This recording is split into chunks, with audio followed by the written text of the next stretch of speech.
بسم الله. اللهم صل على محمد وآله الأطهار. يزعم السنة أن سيدهم عمر بن الخطاب كان عالما متفقها بالدين، بحيث أنه وحسب ما يزعمون أعلم من الرسول نفسه، وحاشاه. فهم يدعون أن الخالق تعالى ينزل الآيات ليوافق ما يقوله عمر، ويخطئ ما يقوله الرسول، وكأن عمر هو النبي عندهم والعياذ بالله. ولإثبات هذا الكلام بالأدلة، ستجدون روابط عدة مقاطع في صندوق الوصف أسفل هذا المقطع، تبين كيف أن عمر كان يصحح للرسول دينه. والمشكلة أن أغلب هذه الأحاديث نقلت عن عمر وعن حزب عمر نفسه. وحاشا رسولنا أعلم الخلق مما يدعون. ونحن في هذا المقطع سوف نثبت حقيقة عمر وجهله الكبير في الدين والدنيا معا، ومن مصادر السنة الصحيحة ولسان مشايخهم، وكفى بهذا حجة ودليلا عليهم. كيف كان عمر قبل أن يدعي الإسلام؟ قبل إدعائه الإسلام كان عمر من أشد الرجال جهلا وتعنتا. ولشدة جهله كان الناس يقارنونه بحماره، ويقولون إن حمار عمر أعلم منه وأعقل، وهو أقرب للإسلام منه. من ذاك الرجل الذي كان هنا؟ قالت إنه عمر. قال وما حدث؟ قال قلت له كذا فقال كذا. فقالت والله إني لأرجو أن يسلم. فقال زوجها أبو عبد الله أيسلم عمر؟ والله لا يسلم عمر حتى يسلم حمار عمر. والله لا يسلم عمر حتى يسلم حمار عمر. هلو هاي شنو هاي شنو هاي ترى غير شغله هاي. وحتى بعد إدعاء عمر الإسلام لم يتغير حاله. ولشدة جهل عمر، إذا سأله شخص بالدين وهو لا يعلم الجواب، لم يكن يجيبه بأنه لا يعلم، بل كان يفتي الناس بغير علم، وبهذا يحمل ذنب الفتية بغير علم، وذنب من اتبعه وسمع كلامه. وهذا ما حصل عندما سأل أحد الأشخاص عمر عن حكم التيمم، حيث أن الرجل لم يكن يجد ماء ليغتسل، فقال له عمر لا تصلي. وهذا بدلا من أن يرشده لحكم التيمم، أو يقول له بكل بساطة وتواضع لا أعلم. صحيح مسلم الفارسي المجوسي بشرح نووي الجزء الثالث والرابع، يقول أن رجلا أتى عمر فقال إني أجنبت فلم أجد ماء، فقال عمر لا تصلي. ما شاء الله على عمر خليفة المسلمين الذي كان ينزل الوحي مطابقا لقوله. جاءه رجل يسأله عن غسل جنابة، فأفتى له العالم الكبير عمر بن الخطاب وقال له لا تصلي. ما شاء الله، فتوى عمرية جاهزة يا باشا. أليس هذا هو الجهل بعينه؟ متى رسول الله قال لهم إذا أجنبتم فلا تصلون؟ ماذا لو هذا الرجل لم يجد الماء لأسبوع مثلا؟ هل يبقى بلا صلاة إذن؟ نكمل. فقال عمار أما تذكر يا عمر إذ أنا وأنت في سرية فأجنبنا فلم نجد ماء، فأما أنت فلم تصلي. عمر حين لم يجد الماء لم يصلي، أما عمار وأما أنا فتمعكت في التراب وصليت. فقال النبي صلى الله عليه وآله وسلم إنما كان يكفيك أن تضرب بيديك الأرض ثم تنفخ ثم تمسح بهما وجهك وكفيك.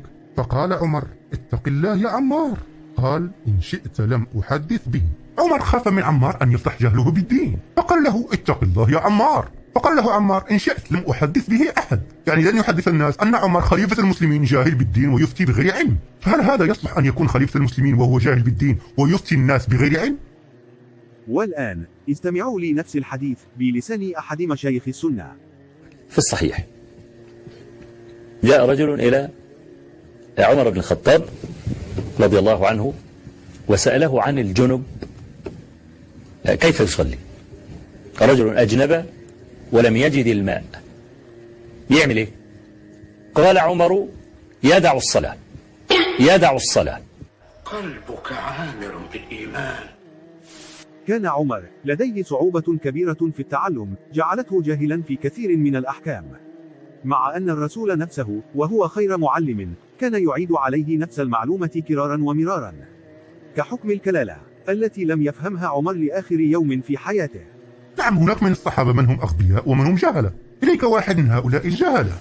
أضواء البيان للشنقيطي المجلد الرابع صفحة 783 يقول ومن أغرب الأشياء عندي ما جاء عن عمر بن الخطاب من أن النبي صلى الله عليه وآله وسلم أشار له إلى معنى الكلالة إشارة واضحة ظاهرة جدا ولم يفهمها. من جهل عمر أن رسول الله أشار له إشارة واضحة ظاهرة جدا في معنى الكلالة ومع ذلك لم يفهمها. أليس هذا هو الجهل بعينه؟ نكمل. وذلك أنه قال: ما سألت النبي عن شيء أكثر ما سألته عن الكلالة، حتى طعن بأصبعه في صدري وقال: تكفيك آية الصيف التي في آخر سورة النساء. وهذا الإرشاد من النبي واضح كل الوضوح في أنه يريد أن الكلالة هي ما عدا الولد والوالد، لأن آية الصيف المذكورة التي أخبره أنها تكفيه دلت على ذلك دلالة كافية واضحة. ومع كل هذا لم يفهم معنى الكلالة، بل مات ولم يقضي في الكلالة لأنه لم يفهمها. شاهدوا إعلام الموقعين عن رب العالمين لابن قيم الجوزية المجلد الثالث صفحة 530 أن عمر بن الخطاب أقر عند موته أنه لم يقض في الكلالة بشيء، وقد اعترف أنه لم يفهمها. عمر لم يفهم معنى الكلالة رغم تبين النبي الواضح والصريح لمعنى الكلالة. عمر لم يفهمها واعترف عند موته أنه لم يفهمها. ماذا كان يوجد في عقل عمر حتى لم يفهم معنى الكلالة؟ والآن استمعوا لنفس الحديث بلسان أحد مشايخ السنة. إن هذه الآية آية الكلالة أشكلت على بعض أهل الفضل والعلم كعمر بن الخطاب رضي الله تعالى عنه، فكما سلف القول عنه وأنه قال: ما سأل أحد رسول الله صلى الله عليه وسلم كما سألته عن الكلالة حتى ضرب بيده في صدري، ومع ضرب النبي بيده في صدر عمر إلا أن عمر أيضا لم يعلمها. ماله ما بيجمعش. ولشدة جهل عمر كان يطبق أحكام الدين ظلما، فيطبق حكم الإعدام أو القصاص على من هو بريء من الأساس أصلا. وكان الإمام علي عليه السلام ينقذ هؤلاء المساكين من جهل عمر بن الخطاب.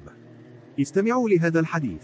جاء في سنن البيهقي ومصنف عبد الرزاق وغيرهما أنه جيء إلى عمر بامرأة ولدت في شهرها السادس، فأراد عمر أن يرجمها، فجاءت أختها إلى الإمام علي فقالت: إن عمر يريد رجم أختي، فأنشدك الله إن كنت تعلم أن لها عذرا أن تخبرني به. فقال علي: إن لها عذرا. فكبرت تكبيرة سمعها عمر ومن عنده، فانطلقت إلى عمر فقالت: إن عليا زعم أن لأختي عذرا. فأرسل عمر إلى علي فقال له: ما عذرها؟ فقال: إن الله عز وجل يقول: والوالدات يرضعن أولادهن حولين كاملين. وقال: وحمله وفصاله 30 شهرا، فالحمل 6 أشهر والفصل 24 شهرا. وبعد أن أقام الإمام علي الدليل والبرهان على عمر، خلى عمر سبيل هذه المرأة المسكينة وأنقذها من جهل عمر والموت ظلما. والآن استمعوا لنفس الحديث بلسان أحد مشايخ السنة. دخل علي رضي الله عنه وكرم وجهه على سيدنا عمر بن الخطاب وعنده امرأة يحاول أن يقيم عليها الحد، لأنها ولدت عند 6 أشهر مع زوجها، وهم المعروف أنها 9 أشهر، ده المشهور الشاهد. فقال له علي يقول لعمر: قال له: على رسلك يا ابن الخطاب، يا أخي اقرأوا القرآن، أليس يقول الله وحمله وفصاله 30 شهرا؟ وبعد ذلك يقول في آيات أخرى: وفصاله في عامين. يبقى الحمل كام؟ في عامين يبقى 24 شهر، مش كده؟ ويبقى كمل بقى ادي الحمل يبقى واخد كام؟ يبقى واخد 6، يبقى اقل الحمل 6. ومن شدة جهل عمر كان يفتي الناس بغير علم، حتى أن العامة من الناس كانوا يوقفونه عند حده ويقصفون جبهته ويبينون جهله. ولكثرة حدوث ذلك حتى هو بنفسه كان يعترف ويقول: كل الناس أفقه منك يا عمر، أو كل الناس أعلم منك يا عمر. تخيلوا أن من كان يمسك منصب خليفة الرسول كان هذا شعاره، بدلا من أن يكون الأعلم من بعده. أما المغفلين فسيقولون إن هذا كان تواضع من عمر. وأما من استعمل عقله قليلا وبحث فيعلم أنه هذه فعلا كانت حقيقة عمر، وأنه من أغبى الناس وأجهلهم بمعنى الكلمة، وأنه لا يمكن أن يكون خليفة الرسول حقا. استمعوا لهذا الحديث. ركب عمر رضي الله عنه منبر النبي عليه الصلاة والسلام، فأخذ يحدث الناس عن مهر النساء وعن الصداق، ثم أمر الناس ألا يتجاوزوا حينما يدفعون مهرا أن يتجاوزوا 400 درهم. نزل عمر رضي الله عنه من منبره، فإذا بامرأة من قريش تعترض عمر، قالت: أما سمعت قول الله: وآتيتم إحداهن قنطارا فلا تأخذوا منه شيئا أتأخذونه بهتانا وإثما مبينا؟ عمر ماذا يسمع؟ يسمع امرأة من أغمار الناس تقدم له آية من كتاب الله لتصحح أمرا أعلنه على المنبر سمعه الآلاف، ثم تأتي هذه المرأة لتضعضع هذا القرار. فماذا يسمع؟ لما سمع الآيات قال اللهم غفرا. كل الناس أفقه من عمر. كل الناس أعلم منك يا عمر. كل الناس أفقه من عمر. وأما الإمام علي فهذا ما كان يقوله: شاهد الفرق بين من ادعى العلم والخلافة زورا كعمر، وبين أمير المؤمنين الحقيقي وخليفة الرسول حقا الإمام علي عليه السلام. أيها الناس، سلوني قبل أن تفقدوني، فإن بين جوانحي علما جما. سلوني قبل أن تفقدوني. سلوني عن طرق السماء، فإني أعرف بها من طرق الأرض. سلوني عن أسرار الغيوب، فإني وارث علوم الأنبياء والمرسلين. سلوني قبل أن تفقدوني، فأنا لا أسأل عن شيء دون العرش إلا أجبت فيه، لا يقولها بعدي إلا مدع أو كذاب مفتر. فاسألوني قبل أن تفقدوني، فوالذي نفسي بيده لا تسألوني عن شيء فيما بينكم وبين الساعة، ولا على فئة تهدي 100 وتضل 100 إلا أنبأتكم بناعقها وقائدها وسائقها ومناخ ركابها ومحط رحالها، ومن يقتل من أهلها قتلا، ومن يموت منهم موتا.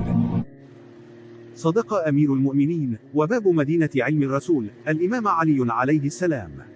وبالنهاية كان جهل عمر سببا لفتحه في آخر يوم في حياته، حيث أنه قبل أن يموت نطق بكلام الكفار في كتاب الله، وبذلك فضح نفسه وبين حقيقته، فلا يقول كلام الكفار شخص مؤمن.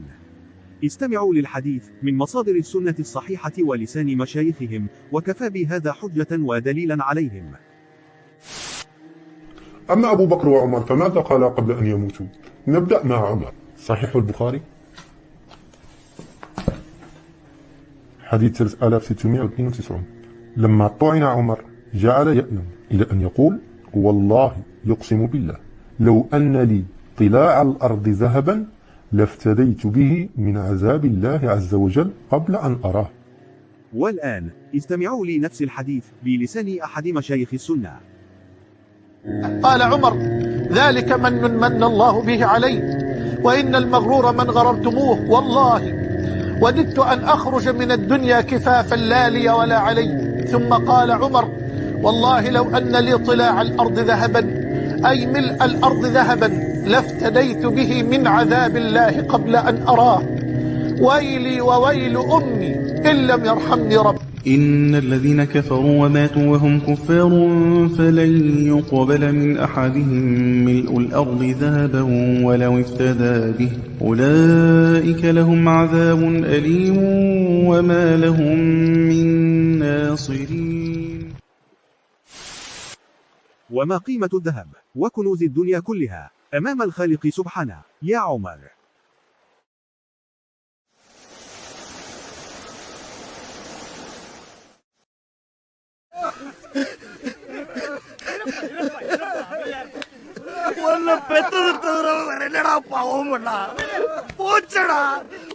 போச்சு. நான் என்ன பண்ணுவேன்? நான் என்ன பாவம் பண்ணேன்? இருக்க சொல்லுடா, வீட்டுல இருடான்னு சொன்னே.